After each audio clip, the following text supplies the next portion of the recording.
आदरणीय दर्शकवृन्द नमस्कार। समय चक्रमा यहाँलाई हार्दिक स्वागत गर्दछु। म विक्रम श्रेष्ठ।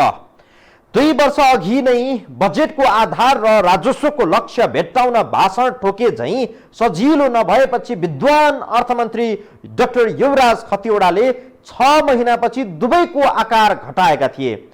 त्यो तितो दृष्टान्त आँखै अगाडि देख्दा देख्दै गत वर्ष कोरोनाकै महामारी बीच खतिवडाले 7% को आर्थिक वृद्धि दर हुने प्रक्षेपण गरे।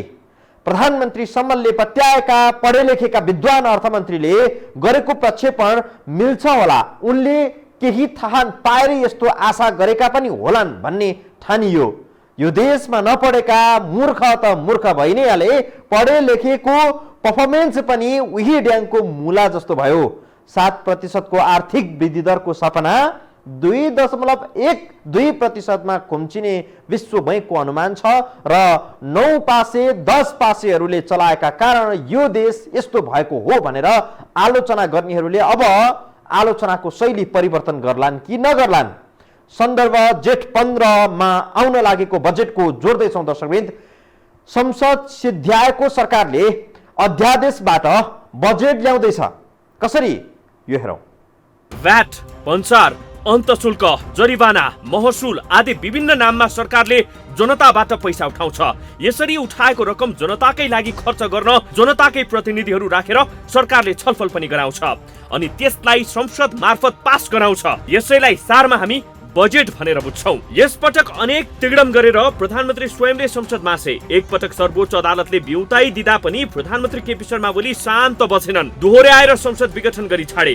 चुच्चे नक्सा जारी गर्ने नेपालको संसद छिमेकीतिर मन नपराइएको चर्चा सुनिन्थ्यो, तर नेपालकै प्रधानमन्त्रीले संसद विरुद्ध वैरभाव देखाए। यस पटक प्रधानमन्त्री र राष्ट्रपति विद्यादेवी भण्डारी दुवैले संसदप्रति देखाएको आक्रोशको विभिन्न कोणबाट टीका टिप्पणी हुने क्रम जारी छ।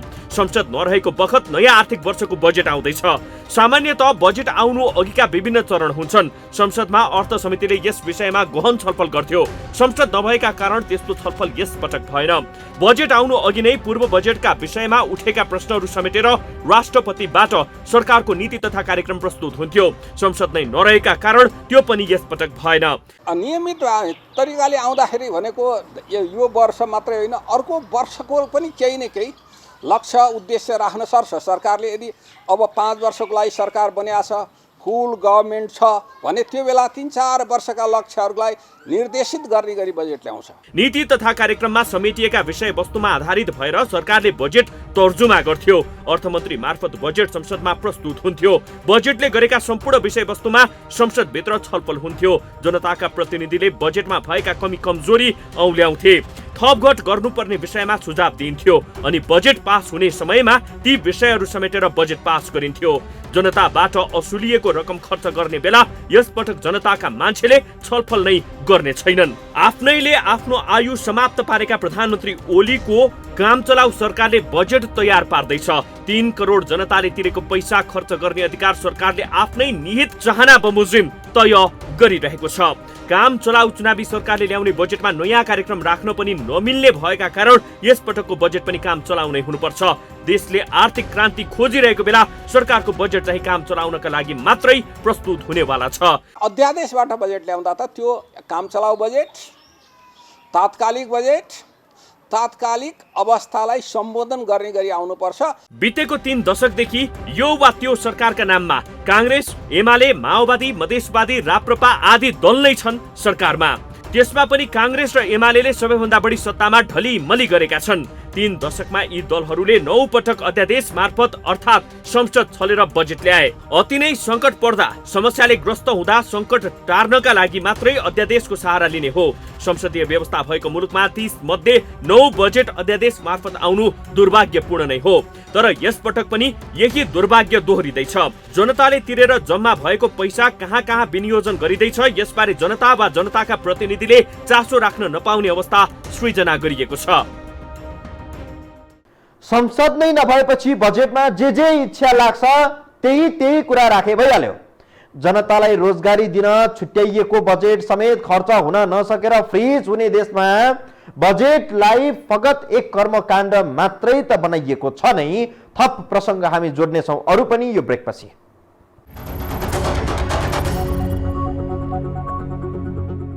वृद्ध भत्ता भन्दा धेरैले थाहा पाउने सामाजिक सुरक्षा भत्ता बढाउने र मङ्सिरमा भोट तान्ने तागतमा प्रधानमन्त्री केपी शर्मा ओली लागि परेका छन् भन्ने राजनैतिक वृत्तमा चर्चा आलोचना छ।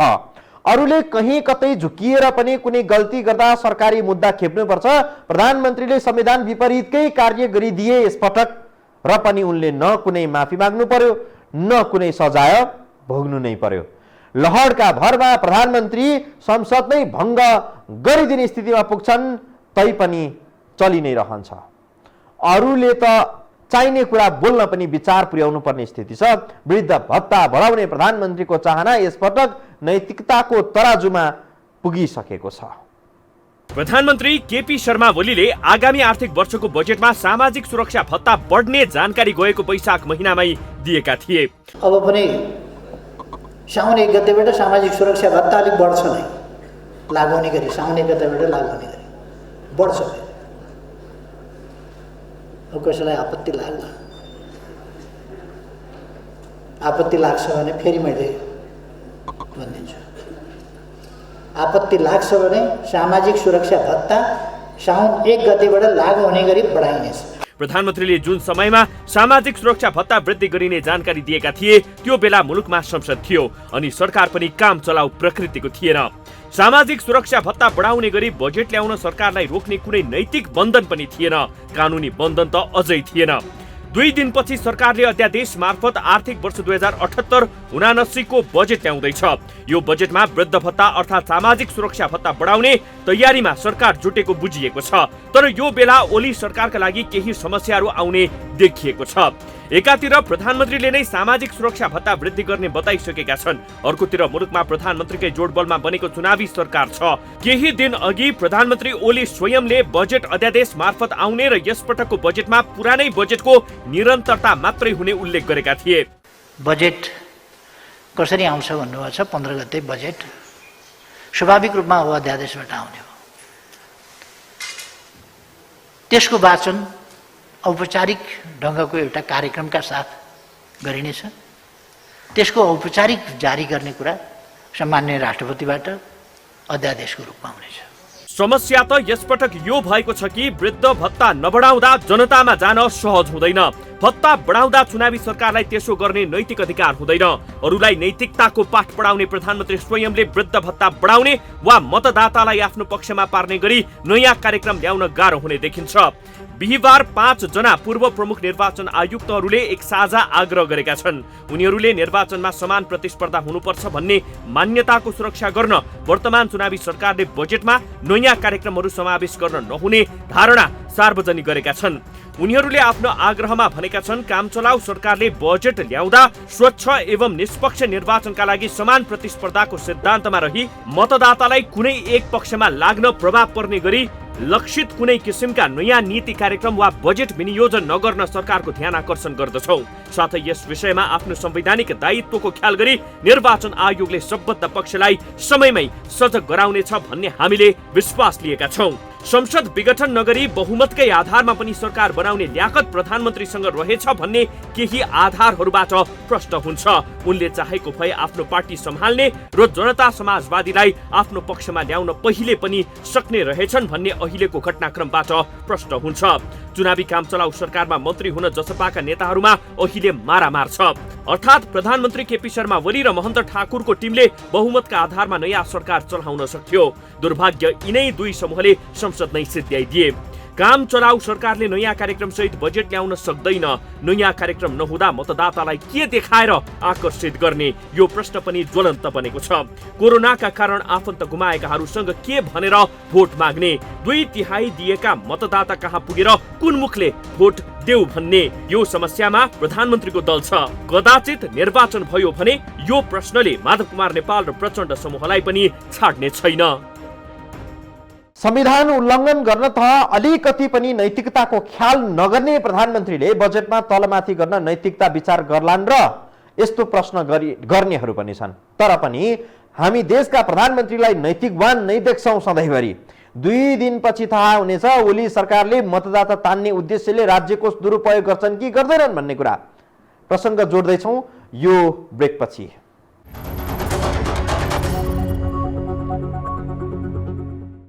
बजेट भाषण गर्दा यति प्रतिशत रोजगारी, उति प्रतिशत आर्थिक वृद्धि दर भन्दै फोस्रा बयान सुन्नुपर्छ नै। विकास, प्रगति, ठुला योजनाहरू, पुँजीगत खर्च आदि इत्यादिका प्राविधिक कुराले जनता अल्मल्याउने काम वर्षौंदेखि भइरहेको छ। विकासका ठुला योजनाहरू समयमा पुरा हुँदैनन्। वर्षेनी लागत करोड करोड होइन अर्ब अर्बमा वृद्धि हुन्छ।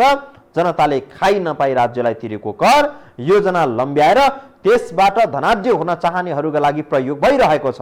यस्तो तथ्यमा बजेट कहिले प्रवेश गर्छ होला? बजेटले तोकेको राजस्वको लक्ष्य र विकास बजेट खर्चको लक्ष्य त पुरा हुन छाडेको छ भने यस्तो बजेटलाई हामीले कसरी पत्याउने? यो सरकार गठन हुनु पूर्व सार्वजनिक ऋण 9 खर्ब थियो। प्रधानमन्त्री केपी शर्मा ओली नेतृत्वको सरकारले 3 वर्ष शासन गर्दा सार्वजनिक ऋणको भोल्युम 15 खर्ब पुगेको छ। प्रधानमन्त्रीको देन राष्ट्रलाई 3 वर्षमा 6 खर्ब ऋण। राष्ट्रलाई ऋण बोकाउने चाहना यतिमै रोकिने छनक छैन। प्रधानमन्त्री ओली आगामी वर्षका लागि पनि थप 5 खर्ब ऋण लिएर बजेटको बन्दोबस्त गर्दैछन्। यो 5 खर्ब समेत जोड्दा प्रधानमन्त्री केपी शर्मा ओलीले राष्ट्रलाई बोकाएको ऋण कुलमा 11 खर्ब हुनेछ। ऋण गरी तयार पारिएको बजेटको सबैभन्दा महत्त्वपूर्ण हिस्सा त खर्च नै हुँदैन। कर्मचारी, सेना, प्रहरी, नेताको तलब भत्ता, भ्रमण, गोष्ठी, दान, उपहार, उपचार, चिया चमेना, अतिथि सत्कार आदि इत्यादिमा हुने सबै खर्च नियमित भइरहेका हुन्छन्। तर जनताले खोजेको विकास अर्थात् विकास बजेट चाहिँ खर्च नै हुँदैन।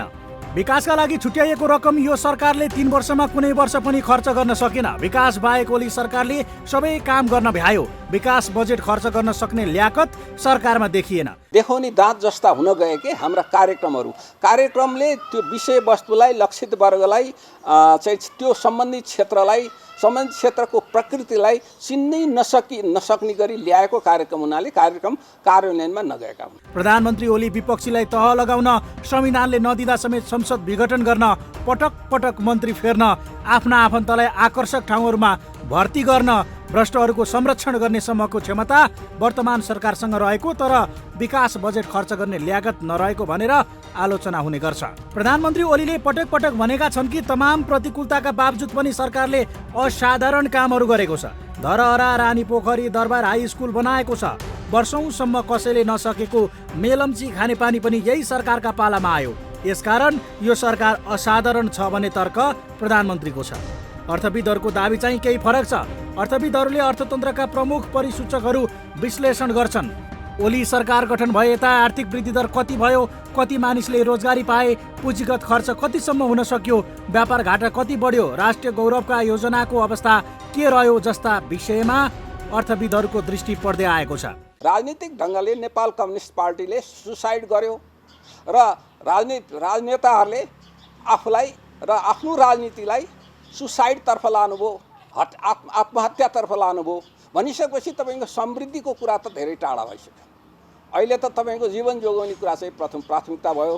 त्यस कारणले गर्दा यो सरकारसित धेरै अपेक्षा थियो। तर विगत 3 वर्षका सरकारको बजेट हेऱ्यो भने समाजवादलाई बजेटले कहिले चिन्न सकेन र त्यो बजेटले समाजवादलाई पनि चिनेन, समाजवादले बजेटलाई पछ्याउन पनि सकेन। 16 खर्बको बजेट भएको मुलुकमा 3.25 खर्ब मात्रैको विकास बजेट तयार पारिन्छ। त्यही 3.25 खर्बको आधा मात्रै खर्च हुने गरेको छ। यस वर्ष पनि 50-55% मात्रै पुँजीगत खर्च भएको छ। पुँजीगत खर्च नै नभएपछि न जनताले रोजगारी पाउँछन् न विकासका अन्य पूर्वाधार नै तयार हुन्छन्। सरकारले चालु आर्थिक वर्षमा आर्थिक वृद्धि दर 7% हुने दाबी गरेको थियो। यस्तो योजना बनाउने तिनै विद्वान अर्थशास्त्री डाक्टर युवराज खतिवडा थिए। आर्थिक वृद्धि दर अपेक्षा जस्तै नहुनुमा महामारीलाई दोष थुपार्न सजिलो भएको छ। तर यो सबै बेकार किन पनि हो भने महामारी नहुँदा पनि देशमा विकास बजेट खर्च हुँदैन थियो। विश्व बैंकले चालु आर्थिक वर्षमा नेपालको आर्थिक वृद्धि दर 2.12% रहने प्रक्षेपण गरेको छ। सरकारले धेरै राम्रा कामहरू गरेको भनेर जतिसुकै दाबी गरे पनि बिजुलीका खम्बामा प्रधानमन्त्रीको फोटो टाँगेर प्रचार गरे पनि विकास भएको चाहिँ कति हो त भनेर जाँच्ने कडी भनेको आर्थिक परिसूचकहरू नै हुन्। आर्थिक परिसूचकहरू हेर्दा 3 वर्षदेखि ओली सरकार देशका लागि भार मात्रै साबित भइरहेको देखिन्छ। यसपटकको बजेट स्वास्थ्य क्षेत्र र डुबेको अर्थतन्त्र उकास्नका लागि बढी केन्द्रित हुनुपर्छ, सायद होला पनि। बजेट प्रस्तुत गर्न पैसा नभएर ऋण लिनुपर्ने एउटा बाध्यता छ। अर्कोतिर विदेशी दात्री निकायबाट प्राप्त भएको अनुदान दुरुपयोग भयावह स्थितिमा पुगेको छ। अर्बौं रुपैयाँ नेपाल भित्रिन्छ, त्यो रकम तिनै दात्री निकाय सम्बद्ध संस्थाले मनपरी ढङ्गले खर्च गर्छन् र जसबाट यो देश अनि जनतालाई कुनै लाभ हुने गरेको छैन। त्यसतर्फ सरकारले ध्यान पुर्याउन जरुरी होला कि। दर्शकवृन्द, आजलाई समय चक्र सकियो। समय चक्रका साथै यस टेलिभिजनका सम्पूर्ण समाचार बुलेटिन कार्यक्रम यो टेलिभिजन.com, यो खबर.com, युट्युब अनि फेसबुकमा पनि पढ्न अनि हेर्न सक्नुहुनेछ। मोबाइलमा यो टिभी एप डाउनलोड गरेर हामीलाई प्रत्यक्ष हेर्न सक्नुहुनेछ। आजलाई बिदा दिनुहोस्। नमस्कार।